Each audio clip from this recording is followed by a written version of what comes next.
Welcome to Everyday Tarot, your daily dive into the divine wisdom of the tarot. I'm your host, Camille A. Saunders, and today I'll be talking about the Sun card. Whether you're a seasoned tarot reader or just starting to explore, this podcast offers daily insights, intuitive messages, and practical advice drawn from the cards. Each episode is designed to help you connect with your inner wisdom, find clarity in your decisions, and tap into the energy of the universe. Tune in every day, Monday through Friday, for fresh perspectives and empowering guidance from the tarot as interpreted by me. The best way to support the podcast right now is to listen daily, rate, review, and to follow or subscribe in your chosen podcast app. The next best way is to check out my Patreon. Supporting me there gives you early access to upcoming podcast episode topics, digital downloads I've created, and monthly tarot hangouts with me and other listeners. The link is in the show notes to check that out. You can always go to my website, CamilleASaunders.com/everydaytarot for all the latest information related to the podcast and to find images of the cards I pull on each episode. If you're local to the greater Puget Sound area, I'd love to see you at one of my Let's Talk Tarot meetup group events where we all bring some of our favorite decks and play around with tarot and oracle decks together. My next event will be on February 24th at the Bonnie Lake Library. You can find more information on Meetup, and we're going to be crafting our own tarot cards. So I'm going to teach folks how to do that, and then I bring all the supplies, and then we're going to create our own tarot cards, which is super fun and creative. All right, so welcome to season 3 of the podcast, and happy Valentine's Day. In the first season, I introduced tarot through talking about oracle versus tarot cards, myths of tarot, and how to find a deck, reading for others versus yourself, and much more. In season 2, I went through the first 13 cards of the Major Arcana, one per episode, and now we're into season 3, where I'm going through the final 9 cards of the Major Arcana and then talking about each suit. And today I'm talking about the Sun. So the Sun, the number associated with this card is 19 in the Major Arcana. 19s are all about new beginnings, completion, following dreams, creating positive change, forever, spiritual growth, enlightenment, and traits associated with 19 are self-determination, leadership, daring, ambition, lucky, and initiative. So common depictions of this card are, usually depicting a literal sun. Sometimes there's like a naked child or baby. I grew up with the Teletubbies, and it makes me think of the Teletubbies' son is like a baby face that like talks to the Teletubbies. That's the vibe of this card. Sometimes you see white horses or sunflowers. This is generally seen as a very positive card. Some people see it as the most positive card in the deck. And so, yeah, sort of anything that we see as like lucky or sort of like innocent, sunny, like all of those things get depicted often with this card. On the Ophidia Rosa Tarot deck by Leela and Olive, it kind of depicts like a combination of sunflowers and the sun. So it sort of has a flower on there. It actually kind of looks more like a dahlia flower. It has a lot of petals, but it's very yellow and sunny looking. And then it kind of has like a hand drawing of like a spiky sun vibe behind it. And then it also has some sort of like spiky plants. Some look kind of like ferns, and some, like the leaves themselves, are sort of spiky on there, but it gives very good energy, I would say, like the card does. It seems very powerful. The like depiction of the sun is almost like bursting out of the edges of the card. Like there's these like border lines on most cards, and like the sun is actually like penetrating the border on this card. In the Goddess of Love Tarot deck by Gabby Herstick, there is a god or goddess on here. It looks like an Egyptian god. I'm not quite sure who it is, but I think it's the Sekhmet, because I see the like symbol on there. It's like a lion-headed goddess, I believe, that's on here. And again, kind of in the background of the card, there's a lion actually depicted, which I don't know if I've ever even noticed before.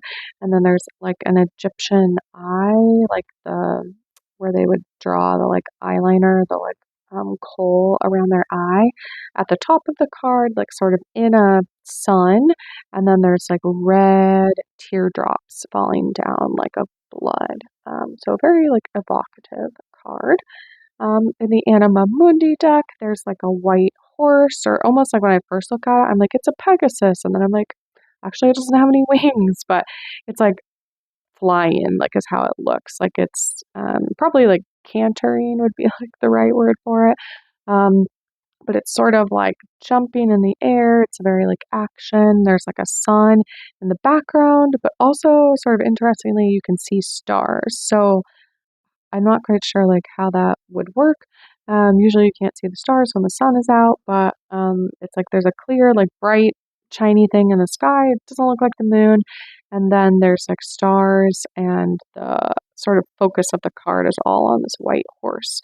And you can actually see like shadow below them as this horse is like running or galloping or whatever it's doing. And then on the Therapist Who Tarot deck, it's also very like brightly colored, actually very similarly to the Goddess of Love tarot deck, even though they have very different like mediums. The Therapist Who Tarot deck is done in watercolor, um, and there's like a circle that's sort of like surrounded with red. There's like a person. Again, like all the figures are very large on all these cards, which I think is usually supposed to be about like it's powerful energy when the like imagery is larger, like takes up more of the space of the card. So there's like a human sort of figure, like loosely. There's like this red circle that sort of encompasses the person, and then there's like yellow on the right side of the circle, and then sort of like blue dots on the left side. It almost makes me think about like the sun and moon at the same time. Um, and then at the bottom of the card, underneath the title of the sun, it says good fortune. And on this card, on the back of it, there are questions, and it says, what keeps you up at night? What is something you must accept? And who or what are you beginning to doubt? Um, so yeah, again, like sort of thinking about like this good fortune, like maybe things changing or like spiritual growth, like I talked about with the numerology for 19. So that's kind of what's depicted on these cards. So let's get into a little bit of the meanings actually. All right, in the Library of Esoterica Tarot book by Tasha, it talks about the attributes associated with the Sun card are a new and radiant day has dawned. The sun gives strength. It offers abundance and vitality. It signifies health and invigoration, clarity and confidence, all without ego. This is the card of attainment and fulfillment. The sun warms all that it touches, yet he also demands that success is to be shared, that all rewards be distributed equally. He is the clarion call of victory over darkness, of our emergence into the light. He is the source of power and energy, the fuel that drives divine will. So even in here, they sort of masculinize the sun as being a he, and I was going to look back and see if they talked about in the moon as a she. Yeah, they did. So that is also sort of the vibe of the card. I talked about this last episode on the moon card episode, but the moon is usually seen like the moon and the sun is just like seen as a duality in tarot. Then the moon is sort of feminine energy, and the sun is like masculine energy. Take that as you will. So again, like the often very vibrant colors on the cards, like often, again, sort of like naked people or cherubs or babies, which I think is supposed to sort of indicate like new beginnings or not necessarily innocence, but like, I don't know, in like the religious purity sense of innocence, of that like they've done no wrong before. Again, like the sun, sort of like the moon, has often been worshipped in lots of different cultures over lots of different time periods, right? Um, we as humans need the sun to live on this planet. If the sun was not here, it would be very cold and dark, and we would not be into that, right? The plants need the sun to photosynthesize, to grow. Um, Everything sort of on our planet needs the sun to work and to sort of function in the ecosystem and the ways that we have right now. I sort of have mixed feelings about the sun generally. And sometimes that translates into the sun card, mostly because I get sunburned very easily. I don't love hot weather, so the sun is a little bit like oppressive to me sometimes. I feel like sometimes I have to hide from the sun, or while it feels nice, I can only take it in small doses. So that's kind of interesting too, and maybe you feel similarly or not. Um, but again, like the sun is our sort of like life force. And I like how they talked about the source of power and energy, the fuel that drives divine will. Again, it's like the fuel that allows plants to grow, the fuel that allows, right, us as humans to exist here, to eat plants and animals on the planet that also function through the sun. Um, Here where I live, it's pretty dark in the winter in the northern hemisphere.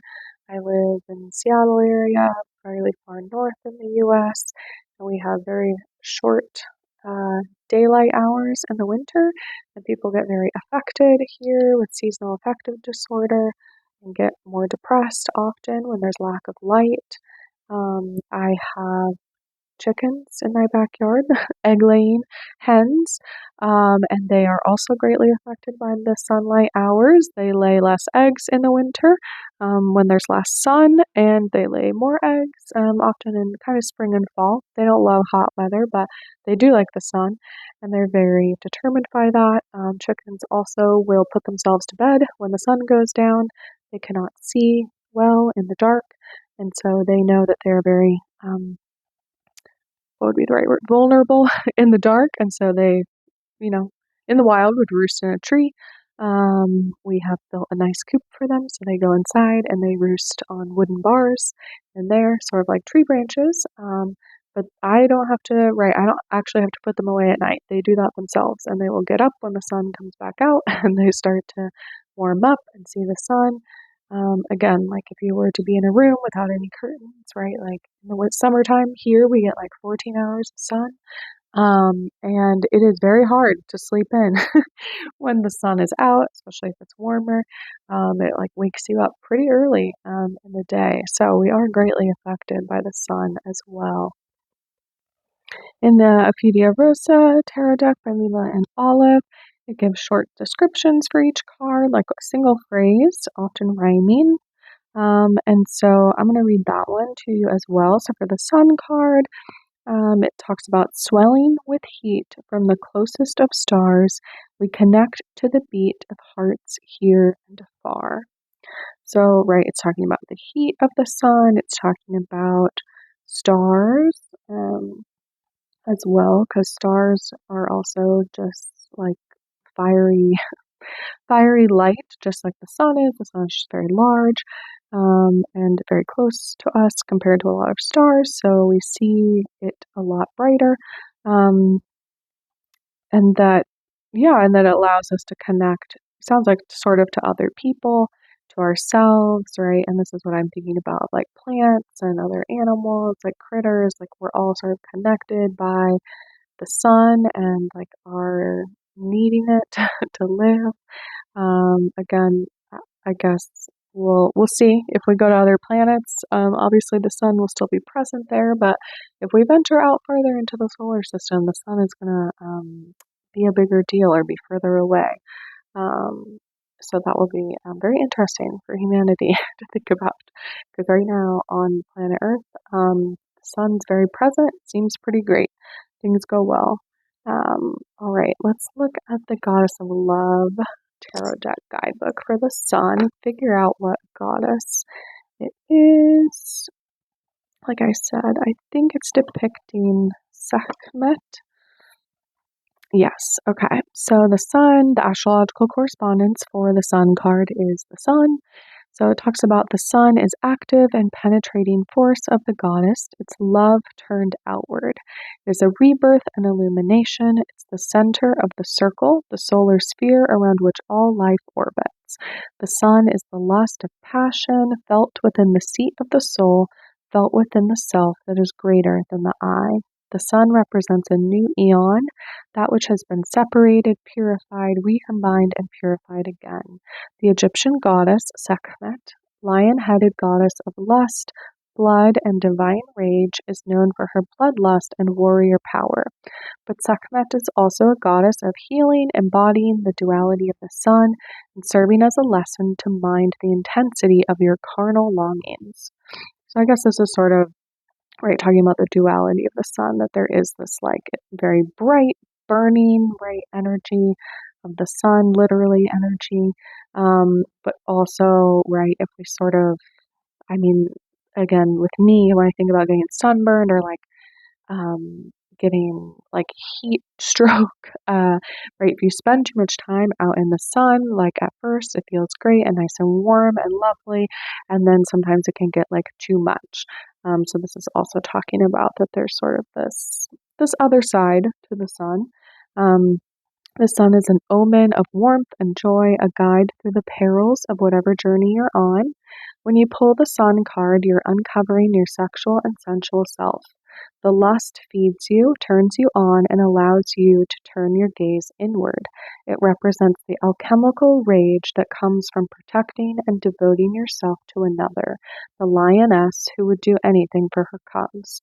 It is the rage of heartbreak and the empowerment that comes from recognizing your sexuality as sovereign.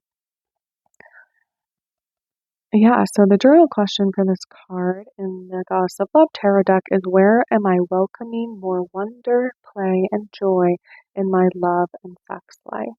So that's something you can think about too, is just this like joy and wonder, playfulness. I guess maybe this is also why the sun card's often depicted as like a baby or a child, right? Like they're very full of energy, they're very lively, right? Sometimes in a way that adults struggle to handle.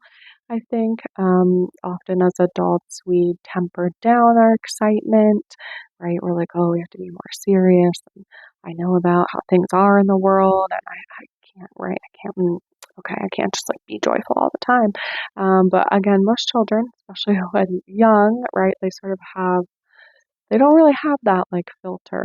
Um, they're not really thinking about what other people think of them necessarily, or if their joy should be tempered down because of the realities of life. They're just pretty joyful and giggly, right? Most people love the sound of a giggling little baby, because it is very, I feel like, life and light bringing, that energy. All right, let's look at the Anima Mundi deck description for this card. So this is the one that depicts it as a white horse. And it says, the sun is an optimistic card of confidence and abundance. You have overcome the unconscious fears of the moon, and now the light of the sun is guiding you. You are feeling revitalized, and things are going well for you. So it's all about success and happiness, vitality, positivity, abundance, and confidence. Again, I can see why people are into this card. Abundance, right? Like things are going well, positivity. Again, if the moon is kind of like our subconscious and like our fears or our shadow side, or right, our maybe like depths of emotions, or sort of the when we can feel pulled down by them, the sun is all about, right, like the outward expression, like Gabby said in the Gods of Love Tarot deck, of love and like light, literally, and just like this lightness and positivity. And then in the Therapist Who Tarot deck, I talked about, but this one doesn't have a guidebook with it, but the word associated with it is good fortune. And then the questions on the back says, what keeps you up at night? What is something you must accept? And who or what are you beginning to doubt? So this also sort of, right, these questions aren't just like inherently positive either. but it's sort of asking you, right? Like maybe what keeps you up at night is, or the vision or the literal dreams you have or the excitement, right? Maybe it's not this like, oh, like I'm anxious and I'm thinking about these things. But right, maybe it's this like you're so excited. I know for me, I used to have a really hard time sleeping the night before school. Probably some of it was anxiety, like the first day of school, but some of it was excitement. I really liked school as a kid, and so it would just be a lot of excitement for the day and a lot of feeling like, oh, I'm not right, like I'm just ready for it to happen. Um, and thinking about things that you can accept or what are you beginning to doubt. Just sort of right some questions there going on. In the Fearless Tarot book by Elliot Adam, they talk about the Sun card, that horses symbolize assistance. Like sometimes the baby is depicted like sitting on a horse. It says that they are animals that aided humanity in the growth of civilization. Horses made it possible to cross once vast and impossible distances, and that horses symbolize that the help you need will come when you need it. It may not seem possible now, but solutions to the impossible will find their way to you every time. Why am I so confident everything will work out? Because it always does. Don't you remember all the other times it did? If you can't trust this truth, then you may as well believe that when night comes, it will stay dark forever. Sounds preposterous, doesn't it? The light will always return. That's just common sense. The sun is always up there in the sky, blessing us with life. We wouldn't be here without it. Even when it's hidden behind the clouds, it always reemerges. Even when the light leaves our world each day, the sun promises to come back with the dawn. This is a fundamental truth for all of us. Sometimes when this card appears, you must surrender to a situation that you can't solve alone. Look to the symbol of the horse. Magical assistance will find its way to you when you choose to step into the light. The sun arrives to tell you to lighten up. Stop being so negative about life's snafus as they appear. It may get dark periodically, but it won't stay that way for long. Like the sunflowers, turn your face towards the light. Everything will work out just as it should, just as you can be as sure of this as the sun rising in the east. So again, there is this sort of like surrender, trust, right? Like in that, okay, like dawn always comes, that there's always this like reliance on, okay, right, even in the darkness, there is this new things will come out of it. I get to, right, see what happens in the day. I mean, historically, before electricity, um, it was very, very dark at night. And the darkness and the unknown of nighttime is where a lot of our horror and nightmare and folk stories come from. And the daytime was, right, the time where things get illuminated, where you can see what's happening, where you can see who's out there. So there was often a lot of like fear associated with the nighttime. I think now having electricity, um, we, I don't know. I think at least as adults, we've lost a little bit of that fear because we have a lot of artificial light that we can have at nighttime. But right, if we think about children, a lot of children are very scared of the dark and want a nightlight in their room, want to, right, not be able to just like see the like blackness at night, the like void of light, literally, of just not knowing what is there and feeling sort of comforted by knowing like, okay, right, my nightlight is there, I can get up, I know where I'm going, and things like that. So again, if we sort of think about like what the experience of being a child or a baby is, it is the sort of like simplifying of a lot of, I don't know, I think the things that we just create complication around as adults sometimes.